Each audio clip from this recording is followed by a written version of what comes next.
If you're like most people, you've probably made a New Year's resolution or at least have the idea in your head that you want to get in better shape next year. But you likely had this idea this year and probably last year as well, and you're still not where you want to be. It's so easy to get caught in that cycle of wanting to get in shape, having huge hopes for where you're going to be 12 months from now, and then getting back to December being in the exact same place you were last December. So, if you want to build your dream physique, you need a clear action plan. And the one I'm going to give you here is the one that I use with my clients. I've used it with over 150 people so far. So I know it works. I'm going to break it down step by step so that you know exactly what you need to do. And I know that if you follow the system, you can't fail, especially if you stick with it for 12 months. You're going to see huge results by this time next year. So the first thing we are going to talk about here is nutrition. So the first thing is avoiding snacks. If you're looking to lose weight or just overall improve your body composition or even just your health in general, you're going to want to avoid snacks. So you've probably heard that you should have frequent small meals throughout the day because it's good for your metabolism. But the current literature suggests that we should actually be avoiding snacks if we want to reduce our body fat percentage. Frequent snacking leads to greater fat gain due to the body remaining in fat making mode from that constant influx of food. So a lot of that has to do with insulin. So when we eat, especially carbs, but any macronutrient, when we eat it, we're going to release insulin from our pancreas. Insulin's a hormone that helps manage blood sugar, but it also stimulates fat fat storage mode in the body, essentially. So if we're constantly eating, we're constantly spiking insulin, we're constantly in that fat making mode. So we really want to avoid eating between meals as much as possible, which will allow that fat making process to switch off and get our body into fat burning mode where it can actually start burning stored fat. So according to Sachin Panda, who's a big circadian researcher in this field, he says that fat storing only turns off after 2 hours without food. So ideally, we want to aim for about 3 to 4 hour blocks of time during the day where we're not consuming calories, just to give our body time to tap into that fat burning mode. This also includes things like drinks with calories. So you got to be really careful about anything you're consuming. Really, you just want to be consuming water between meals because anything that's sweetened, even if it's artificially sweetened with no calories, that can still cause an insulin spike. So just something to be aware of, that dash of milk or cream in your coffee, that one bite of, an almond or a piece of chocolate, all of that's going to impact it. So second point, we want to be eating 1 gram of protein per pound of body weight every day. Protein is your number one priority if you want to get in shape, whether that's lose weight, build muscle, or just generally improve your health. Because protein is crucial for building muscle, it helps you stay full for longer. You'll burn more calories because of the thermic effect of food. So essentially, you actually burn calories while digesting protein. And it also prevents the loss of lean muscle mass, which is crucial for obviously staying fit long term, but also just helping with overall calorie burn during the day. We want to have a lot of muscle mass on our body. Then we've got limiting alcohol intake. Obviously, this is a little bit harder this time of year. There's a lot more parties and events, but alcohol intake does have a massive impact on your body composition, meaning that reducing your intake or ideally cutting it out completely is going to be a great way to build your dream body in the coming year.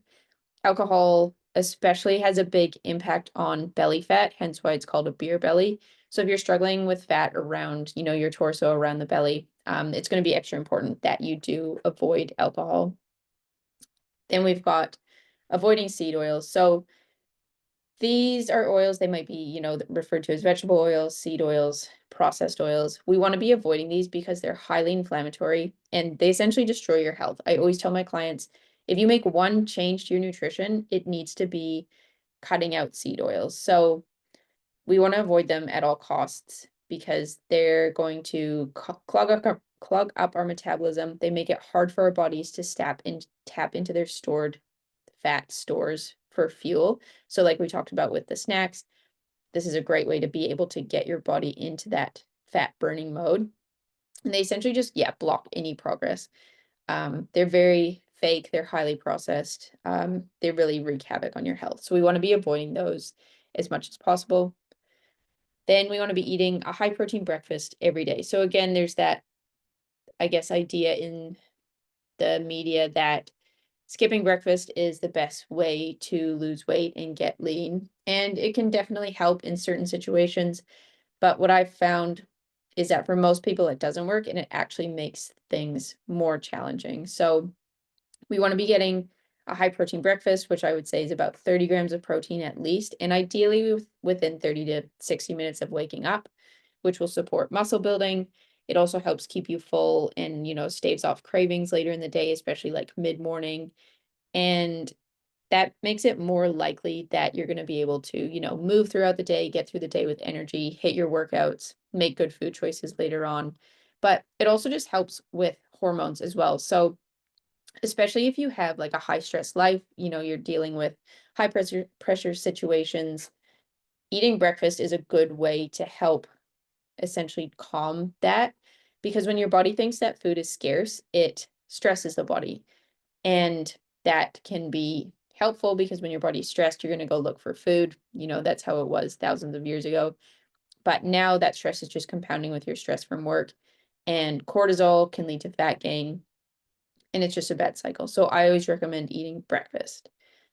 Then in terms of your overall food, we want these foods to be at least 80% of the foods you eat to be single ingredient foods. So that's foods without a ingredient list, essentially. So things like vegetables, fruit, meat, rice, even things like oats, nuts, that sort of thing. 80% we want to not have an ingredients list, because that's going to help you like get your body healthy and burning fat. And then that other 20% can be whatever you want, because that balance is crucial, because that's how you're going to stay on track long term. So we're really aiming for 80-20. If you really want to optimize, I would suggest going more 90-10 in terms of 90%, good clean foods, and 10% a little bit more flexible. Then we've got strategic meal timing. So this is where we want to firstly eat while the sun is up. Ideally, that's when our bodies are most primed to take on calories and manage them and not just store them as fat, because we're built to eat while the sun is up.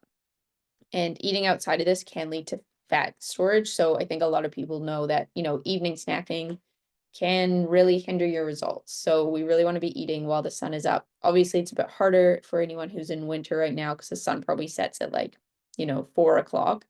So there is a little bit of leniency there, but ideally we want to eat the bulk of our calories while the sun is up.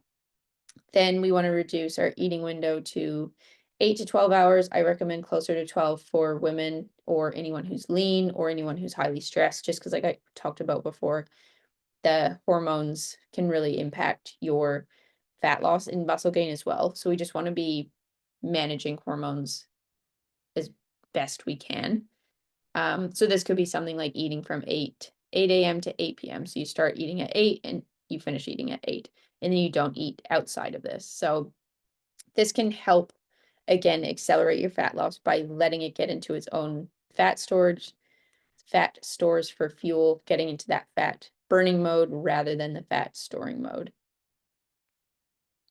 Okay, and then next we will talk about training. So it's a bit less to cover here. Training's a lot more straightforward than nutrition. So the key thing is that you're lifting weights 2 to 3 times per week. We really want to be loading your muscles on a regular basis. That's good whether you want to build muscle or you want to lose fat or just generally be healthy, improve your health span, longevity, and your ability to stay functional for a long time to come. So lifting weights increases muscle mass, it boosts metabolism, and that's because muscle is the most metabolically active tissue in the body. So essentially it uses a lot of calories, just by existing, it's eating up a lot of calories. So both of these are going to really help transform your physique. Then we've got zone 2 cardio. So zone 2 cardio is largely about just your overall health in general. Don't use it to burn calories. It's not going to burn very many calories, comparatively. So it's really just about keeping your body healthy. It's good for brain health. And zone 2 cardio is classified as cardio that's 60 to 69% of your max heart rate. We want to aim for about 150 minutes a week of this, just because that's what the science is saying is really good for your overall health. And a healthy body loses body fat a lot more easily than an unhealthy body. Then we want to prioritize mobility and flexibility. So this one's really easy to put off. It's easy to think it's not going to have a huge impact and say, I'm going to do it later. But this one is huge, especially if you're after 40, but really any age. I've been working on my mobility since I was probably about 20. Most people have pretty poor mobility just because of how we live. We sit all day and we don't really, put our hands over our heads, that sort of thing. So this is really important to keep you moving well in everyday life and keeping you pain-free and functional for a long time to come, which means missing fewer gym sessions, working out more effectively, because you can go through a bigger range of motion, which is going to help with your results. And then just overall better weight loss and muscle gain as well. So a lot of standard gym programs actually exacerbate imbalances caused by spending most of our days sitting. And they're addressing, the muscles we see in the mirror, what we call the mirror muscles, and they neglect everything else, meaning you're left stiff with poor posture and setting yourself up for injuries. So it's really important to include this type of training in your regime. And then the last point here, we want to be getting 8,000 steps per day minimum. Really, the more steps you get, the leaner you're going to get. Walking is one of the greatest habits for fat loss. So 8,000 is, a minimum, especially if you want to get in really good shape. My goal is 9,000 every day. But as soon as you're getting to 10,000, that's like a cheat code for fat loss. So I highly recommend trying to get as many steps as possible. Our third point here is about stress. So stress is an overlooked aspect of body transformation. Like I've talked about before, especially around nutrition. Cortisol, which is our main stress hormone, can disrupt insulin activity and essentially lead to weight gain. It also hinders the body's ability to build muscle. So it's really important to prioritize de-stressing practices in your day. And these don't have to be long, you don't have to sit and meditate for an hour, but we want to be doing something that's going to help you manage stress and get your cortisol down. So my goal for myself is one grounding practice per day. So a grounding practice for me could be breath work, it could be meditation, it could be journaling, that sort of thing, just something that can help me manage my cortisol levels. And you'll figure out what works for you. Like, I don't prescribe anything for my clients. I get them to experiment, see what's going to work best for them, and then try to do that every single day.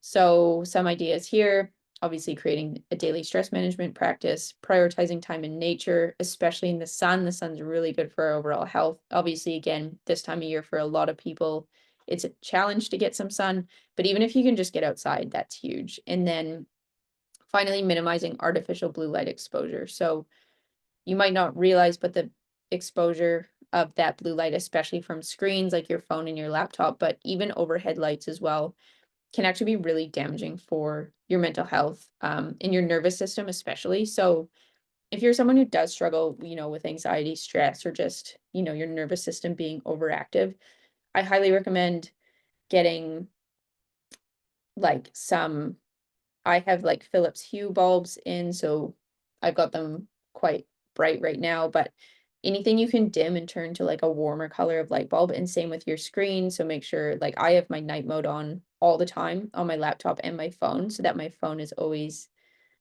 a more like warm color, just to try to minimize that blue light as much as I can. And now we need to talk about sleep. So inadequate sleep can destroy your fitness progress by firstly hindering muscle growth. It can increase insulin resistance. It decreases your daily movement, and it can also really mess with your hunger and satiety hormones. So we really want to make sure you're getting at least 7 hours per night of sleep, ideally really high quality sleep. And the way that we do that is through keeping a consistent sleep schedule. So we have a wake time anchor that is usually, can be adjusted because you have to get up for work at a certain time. So that's the anchor. We're going to work backwards. You want to be working backwards at least 8 hours to get to your bedtime. 9 is ideal because you're not going to fall asleep as soon as you get in bed. You wake up in the night. So you want to allow at least 8 hours of sleep opportunity to hit that 7 hours per night of sleep. Then we can utilize some supplements. So magnesium and glycine are really good. Sleep supplements, things like chamomile tea are also really good for helping with sleep. L-theanine's another good one to look into. And then implementing a dark mode. So this is one of the first things I do with my clients in their first week with me. And this is where we just want to be spending the last 30, but ideally 60 minutes before bed winding down. So the main things here are avoiding screens at all. We want no screens, even if they're on night mode, and dimming the lights, trying to not to have overhead lights as well, just because that can really impact your circadian rhythm, which is going to impact your sleep quality. And then we've got mineralization. So staying hydrated is often, definitely underrated. A lot of people like, drinking water is not very fun, but staying hydrated makes a huge difference in your fat loss and muscle gain. It also helps your body function better overall. So pretty much every process in your body requires electrolytes or, minerals to function properly. So it actually makes a huge difference. And we really want to make sure you're getting properly hydrated. And also, just another point, often when we think we're hungry, we're actually just thirsty. Most people live their lives chronically dehydrated, so just we just need to make sure that we're drinking more. And then this makes you less likely to overeat and to snack between meals, which we talked about before, as really important. So some key points here is we want that water to be filtered or drink spring water. So tap water, no matter what country you live in, is going to have trace amounts of medication, often has fluoride, chlorine in it, as well as other toxins, lead, things like that. We really want to be filtering that water just to minimize our exposure to those things, which can mess with gut health and just overall impact your health. Then, because we're filtering it, we're going to want to add some minerals back. So I use both a mineral salt and a trace mineral drop. You could use one or the other. But yeah, I use both. We just want to be making sure we're putting minerals back into that water because the filtering will take it out. And then also just supplementing with things like magnesium and zinc is going to be really important as well. And then just a point here. So I already mentioned about filtering your water to avoid tap water, but avoiding toxins overall as much as you can is going to be really helpful because toxins can actually leach minerals out of your system. So the more toxins you're exposed to, the fewer minerals you're going to have in your body. So we want to look out for things like deodorant with that have aluminum, which is most of them. Just looking at the makeup you're wearing, any body lotions, really trying to avoid artificial scents and perfumes as well, just because they all contain so many toxins that can really mess with our hormones, but yeah, also strip our body of minerals. So that is the plan. If you have any questions about any of that, or if any of this resonated with you and you're trying to figure out how you can best implement this system in your own life, or maybe you've tried some of this before, but it's never, worked long term or hasn't brought you the results you're looking for, just send me a message saying interested and I'll see if I can help you. And yeah, if you have any questions, also just send me a message and I'd be happy to help you out with them.